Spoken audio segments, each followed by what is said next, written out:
24 octobre 1988, midi. Je me sens comme un homme sur le point de partir, épuisé, usé, mais je lutte encore.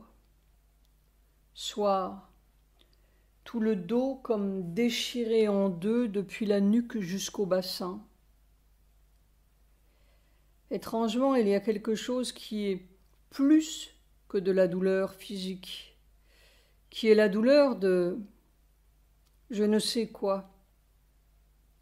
Et puis l'épuisement, si total.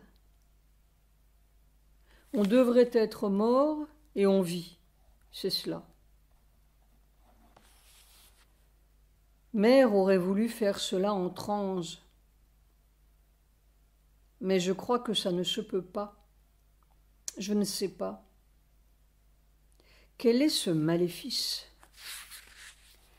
25 octobre 1988, on pourrait pleurer de désespoir. Mais à quoi ça sert ? 27 octobre 1988. Heureusement, ce matin, j'ai décidé de continuer les opérations assis, autrement je n'aurais jamais pu supporter le poids de ce volcan. 30 octobre 1988. Ce jour-là, il neigeait, m'a dit ma mère. C'était il y a 65 ans, naissance de cette prime. Soir, tout ce système malheureux, il faut bien qu'il puisse changer. Dans un corps, il y a tout le malheur, tout le mensonge, toute l'obscurité et tous les enfers du monde. Il n'y a pas loin à aller chercher. Il y a même toute la mort du monde. Alors, il faut bien que ça se précise quelque part. Aujourd'hui, c'était une belle agonie de fer, une telle agonie de fer et un tel écrasement de feu, comme un pantin qu'on broie. Seigneur, quoi faire ? C'est toute la négation du monde qui est là, N majuscule, et mon âme qui crie. Dans un corps, il y a toute l'histoire du monde, H majuscule. 31 octobre 1988, conversation avec Sujata, le tunnel infernal. Oui, j'ai eu un cauchemar cette nuit. Tu m'as entendu ? Sujata. Ah oui, je vous ai appelé et assez fortement. Plusieurs fois d'ailleurs. Plusieurs fois ? Oui. Et pourtant je t'appelais. Ah, vous m'avez appelé dans le sommeil. Dans le sommeil. D'ailleurs, ce n'était pas toi que j'appelais, c'était Mère. Et pourtant c'était toi que j'appelais en fait. Non, je n'ai pas entendu de nom. J'ai crié « Ma, ma, ma !» Mais c'était toi que j'appelais. Enfin, évidemment, la journée d'hier, de ce 30 octobre, était très terrible et j'ai vraiment souffert. Vraiment, c'était un supplice. Alors le début de ce cauchemar, ce n'était pas un cauchemar au début, ça avait une allure de cauchemar, mais ce n'était pas un cauchemar. Depuis longtemps, presque toutes mes visions de travail, mes visions qui sont des actions, toutes mes visions de travail, se passent toujours dans des lieux souterrains, toujours. Enfin, je ne te les raconte pas parce que ce sont toujours des choses pour mon travail. Et cela se passe sous terre. Et cette nuit aussi, c'était souterrain. Et dans une obscurité totale, toujours. Je fais depuis, je pourrais dire des années, je travaille sous terre dans une obscurité totale.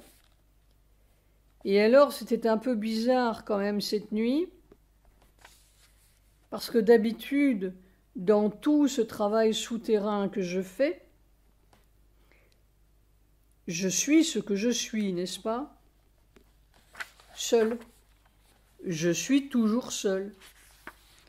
Mais cette nuit, c'est comme si j'étais dans un wagon de chemin de fer dans ce souterrain. Et il y avait un unique wagon et j'étais tout seul. Et cet unique wagon, qui était entraîné par quoi et qui, je n'en sais rien, allait à une vitesse effrayante en faisant un bruit infernal en italique. Tu sais, comme dans un étroit broyau, un étroit tunnel, un bruit de fer pire que dans les métros, n'est-ce pas? Les métros encore ne font pas de bruit à côté de ce... Ça faisait un bruit de ferraille, un bruit absolument infernal. Et ça allait à une vitesse folle en italique, dans une obscurité totale. Et j'étais tout seul dans ce wagon. C'était un wagon, il n'y avait pas de siège, rien du tout, c'était l'obscurité totale. Cela donnait une impression de fer, tout ça, un wagon de fer. Et ça allait à une vitesse folle. Et ce bruit infernal, tu sais, comme dans un étroit souterrain. Et si tu as un wagon de fer qui va à une allure folle, ça fait... Les murs du souterrain sont juste là, n'est-ce pas, et tout résonne. Et alors, ce wagon allait à une vitesse folle parce que le tunnel souterrain allait être envahi par les eaux ou commençait à être envahi par les eaux. Tout cela, je ne le sentais pas comme un cauchemar, mais comme de ces visions qu'on me montre pour me dire quelque chose, n'est-ce pas? D'ailleurs, il y a 6 ans, tout à fait au début de mon travail, tout à fait au début, c'était il y a 6 ans, j'avais vu comme ça une gorge, une crique, comme il y en a découpées dans les falaises en Bretagne. Tu sais, des gorges profondes, des criques profondes. Et la mer montait. Alors quand on est piégé dans une crique comme ça, et que la mer monte, c'est... Quelquefois on ne peut pas escalader et on est coincé. Et la mer montait, très vite. Et il fallait que je traverse cette gorge. Et curieusement, à l'époque, ce qui m'a semblé curieux, le fond de cette gorge, d'habitude dans les criques en Bretagne, le fond c'est du sable, un mélange de sable et de rochers. Mais par terre, dans le fond de cette crique ou de cette gorge, il y avait des dalles. Il y avait des dalles vraiment comme si cela avait été posé, des dalles épaisses. Pas de rochers, pas de cailloux, rien que des dalles. Et je courais pour traverser cette gorge parce que la mer montait et arrivait, et j'ai vu une clé en argent par terre sur ces dalles. Dans mon sommeil à l'époque, je n'ai pas compris. Je savais qu'il fallait que je me dépêche de traverser la gorge, et j'ai traversé. J'ai laissé la clé. J'ai tout laissé. J'ai laissé la clé, et je n'ai pas ramassé la clé du tout. J'ai traversé la gorge en vitesse pour remonter de l'autre côté, n'est-ce pas, parce que la mer arrivait. Et puis quelques jours après, je me suis dit, mais tu... J'ai fini par comprendre. Je me suis dit, mais on t'a montré. Il ne s'agissait pas de traverser la gorge. Il y avait une clé qui était posée sur la dalle. C'est là-dedans qu'il fallait aller. Bon, enfin ça, il y a longtemps que j'ai compris. Et j'ai ramassé la clé. Mais tu vois, c'était une vision comme ça. La mer montait. Eh bien, les eaux commençaient à rentrer dans le souterrain et ce wagon allait à une vitesse folle dans l'obscurité totale. Et puis alors, ça a commencé à devenir un cauchemar. Après, cela faisait toujours partie de la même vision, mais cela devenait un cauchemar. Il n'y a pas eu d'interruption. Cela continuait, n'est-ce pas, cette vitesse folle, ce bruit d'enfer. Mais qu'est-ce qui l'a rendu un cauchemar? Ce qui l'a rendu un cauchemar, c'est que tout d'un coup, j'étais comme tirée par la mort. Oh! Je ne voyais pas, c'était l'obscurité, mais mes bras étaient devenus lourds comme si on me tirait, et on me tirait dans la mort. Alors à ce moment-là, j'ai commencé à appeler mère, ma, mais j'étais très conscient que c'était toi que j'appelais. Je voulais que tu m'appelles. Oui, et j'étais conscient d'être dans mon lit en même temps, parce que tu vois, il y a une sonnette en bronze là sur mon étagère. Oui, je me disais, il faut que je sonne pour appeler ma douce. Et pourtant, je n'arrivais pas, n'est-ce pas, à attraper cette sonnette. Et c'était mère que j'appelais. Je disais ma. Et en même temps, je voulais que tu m'entendes et que tu viennes. Et j'avais la sensation d'appeler pendant longtemps. Et finalement, tu m'as appelé. Sujata souriant. En fait, je vous ai entendu, et puis je vous ai appelé, et puis cela s'est arrêté. Et puis après, ça a repris plus fort. Alors là, je vous ai appelé plus fortement. Et puis comme c'était arrêté, je ne me suis pas levée pour venir. Non, il fallait que tu me sortes de là, quoi, je ne sais pas. Et pourtant je disais ma, et en même temps c'était toi que j'appelais et que je voulais. Je me disais mais elle ne m'entend pas, et je n'arrivais pas à crier assez fort pour t'appeler. Je voulais prendre cette sonnette, n'est-ce pas, pour t'appeler, et je n'arrivais pas à l'attraper. C'était comme s'il y avait des poids lourds dans mes bras et qu'on me tirait, que j'allais dans la mort, toujours dans ce wagon infernal à une vitesse folle. Silence. Mais, dans tous les cas, vous étiez dans ce wagon, vous ne savez pas quelle force le tirait, mais c'était pour vous faire sortir de cette invasion d'eau. Ah, je n'en sais rien. Évidemment, j'avais le sentiment que ce wagon allait à une vitesse folle parce que le tunnel, le souterrain, commençait à être envahi par les eaux et qu'il fallait faire vite. Il fallait faire vite, mais je n'avais aucun pouvoir pour faire mouvoir ce wagon, n'est-ce pas? Oui, vous étiez un passager de... Oh, je n'étais pas un passager, j'étais tout seul là-dedans. Et je dis wagon parce que c'était comme le bruit d'un train de ferraille dans un tunnel, n'est-ce pas? Et dans un étroit tunnel. Mais je ne voyais même pas de parois de wagon, je ne voyais rien du tout. C'était l'obscurité totale. Sauf ce bruit infernal. Un bruit de fer et un bruit infernal. Et puis cette sensation que j'étais emporté à une vitesse folle. Mais vous vous souvenez, cette vision de mer qu'elle vous a racontée il y a des années de cela, où précisément les eaux envahissaient. Elle allait aussi vite que possible, juste pour échapper aux eaux. Ah oui, je me souviens. Mais elle a dit à la fin qu'il y avait une personne qu'elle voulait sauver, qui l'intéressait et qu'elle voulait sauver. Une personne. Je ne sais pas pourquoi. Oui, je me souviens de cette inondation terrestre, ce déluge terrestre. Je me souviens même que j'avais demandé à Mère, innocemment, est-ce que cela veut dire qu'il va y avoir une guerre? C'était en 1960, j'étais encore, toujours, très stupide. Elle m'a dit « Non, peut-être pire que ça. » Ah oui, c'est pire. Oui, ce qu'on voit, ce qu'il y a est pire.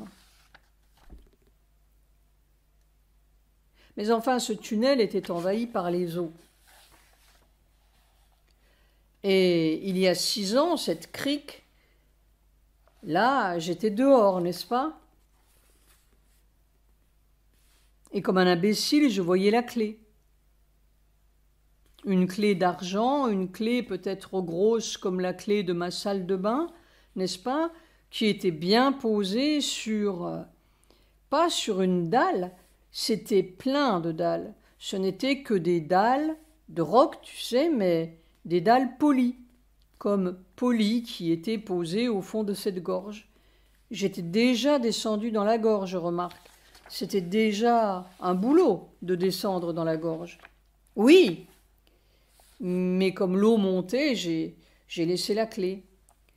J'ai regardé la clé comme cela avec une seconde un peu d'étonnement. Mais je me dépêchais pour aller de l'autre côté.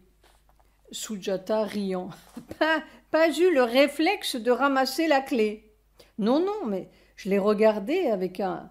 Mais il y avait cette mer qui montait, je me disais, il faut traverser la gorge en vitesse. Eh bien non, tu vois, il ne s'agissait pas de traverser la gorge. Voilà. Bon. Eh bien, je ne sais pas ce que c'est. Un cadeau d'anniversaire. Sujata sourit. Hein, eh bien, des années dans le souterrain. Et quel souterrain! Et noir, noir, noir, rien, la nuit totale. Silence. Voilà. Je ne sais pas ce que cela veut dire, mais au début, ce n'était pas comme un cauchemar, c'était comme une vision de ce qui se passait.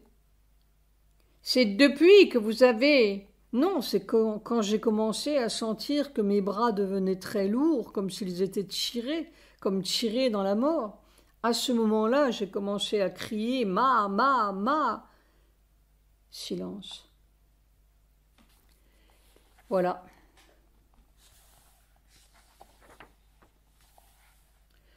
Novembre. Chronologie des événements mondiaux. 1er novembre. ONU. Le secrétaire général Javier Pérez de Cuellar appelle la communauté internationale à fournir 70 millions de dollars pour sauver 2,5 millions de Soudanais victimes de la famine. 4 novembre. URSS. 140 citoyens soviétiques victimes de la pollution de l'air sont actuellement en réanimation dans les hôpitaux d'Angarsk, ville située au cœur de la forêt sibérienne. 5 novembre. France. Grâce à une étude de la phénylcétonurie, une maladie héréditaire, des chercheurs montrent que l'ADN humain peut garder la trace moléculaire de certains événements historiques. 6 novembre. Chine. Un violent séisme dans le Yunnan a fait hier au moins 900 victimes. 7 novembre. Philippines. Le typhon Skip a fait plus de 160 morts. 8 novembre. États-Unis. Avec 54% des voix contre 46% à son concurrent démocrate Michael Dukakis, George Bush remporte l'élection présidentielle. Égypte. Les criquets pèlerins commencent à envahir le sud de l'Égypte, le Yémen du Nord et le sud de l'Irak. En Inde, ils ont atteint l'état du Rajasthan dans le nord-est du pays. 10 novembre, Colombie. 42 personnes sont tuées lors d'un coup de main sanglant perpétré à Segovia, une ville de chercheurs d'or située à 250 km au nord de Bogota. 11 novembre, Afghanistan. Une centaine de personnes sont tuées dans un bombardement, entre guillemets, par erreur, d'un hôpital militaire par des MiG-27. RFA. Le président du Bundestag, Philippe Jenninger, vivement critiqué pour un discours ambigu sur la nuit de cristal, démissionne. URSS. À Tbilissi, 12 novembre. À Tbilissi, capitale de la Géorgie, près de 10 000 personnes protestent contre la russification de cette république. 15 novembre, Algérie. Le Conseil national de l'OLP adopte la résolution 242 des Nations unies, reconnaissant ainsi implicitement l'existence d'Israël. Yasser Arafat proclame simultanément la création d'un État indépendant en Palestine. 16 novembre, Pakistan. Le Parti du peuple, PPP, de Benazir Bhutto remporte les élections législatives et devance nettement la coalition gouvernementale. 19 novembre, Yougoslavie. À Belgrade, plusieurs centaines de milliers de Serbes se rassemblent pour soutenir la minorité serbe du Kosovo où, de leur côté, les Albanais majoritaires dans cette province descendent par milliers dans les rues. 22 novembre. Philippines. Les inconnus ouvrent le feu sur des villageois réunis pour la prière du soir dans une chapelle. 17 personnes sont tuées et 9 blessées. 24 novembre. France. Avec l'helléniste Jacqueline de Romilly, l'Académie française reçoit pour la 2e fois une femme. 26 novembre. CEE. L'ensemble de la communauté européenne compte 44 millions de pauvres. Thaïlande. Les inondations qui submergent depuis plusieurs jours le sud du pays ont fait des centaines de morts. Colombie. Plus de 3600 personnes sont mortes en 1988 du fait de violences politiques ou d'affrontements liés au trafic de drogue. 27 novembre, Bangladesh. Un cyclone tropical ravage les côtes sud. Le nombre des disparus se chiffre à plusieurs milliers. 29 novembre, URSS. Mikhail Gorbatchev annonce l'institution d'un État socialiste de droit. 30 novembre, Suède. Une chaîne de télévision suédoise diffuse des images prises par les satellites franco-suédois Spot et américains Landsat qui confirment qu'une catastrophe nucléaire jamais reconnue a eu lieu en Oural en 1957.